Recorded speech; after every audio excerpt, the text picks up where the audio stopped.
Any moral considerations, and one can only speculate, therefore, about why it evokes so much concern. There's an old New Yorker cartoon of a board of directors in a posh boardroom sitting around, and the CEO says, "Of course it would be wrong, but that doesn't mean it's indefensible."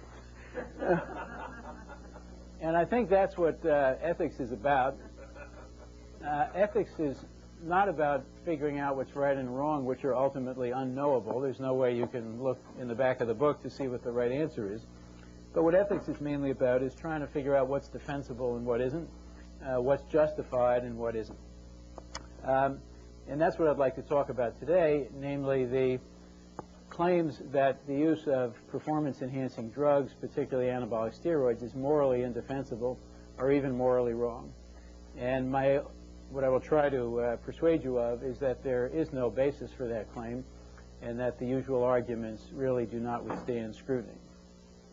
Let's go back 27 years to the 1972 Olympics, where some of you will remember an American swimmer named Rick DeMont, who won the gold medal in 1,500 meters, I think it was, a long-distance swimming race, had a urine test taken and had his medal taken away when trace amounts of ephedrine were found in his urine.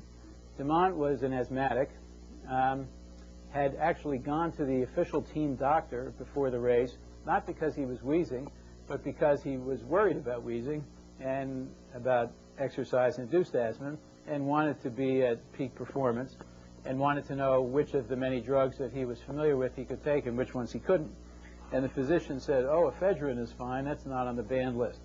An ice-cold wrong recommendation. And so DeMont, quite innocently, took a small amount of ephedrine before his race. It was detected, and he had his medal taken away. Now, it's beside the point that he didn't take this for performance-enhancing effect. It's beside the point that it has no known performance-enhancing effect. It's beside the point that he took it for a true medicinal or restorative purpose, that is, to try to correct his asthma. The moral claim upon which the rule was based was that because it might have some performance-enhancing effect, that would make it wrong, and therefore it should be prohibited. We'll come back and examine that in a few minutes. Fast forward 16 years to 1988 in the Seoul Olympics, when Ben Johnson of Canada became the most despised person on the planet for having become the world's fastest human, aided fairly certainly by the use of anabolic steroids. This evoked such universal scorn and outrage that Canada actually appointed an entire commission to look into Johnson and try to decide what they should do about this moral outrage and this national disgrace.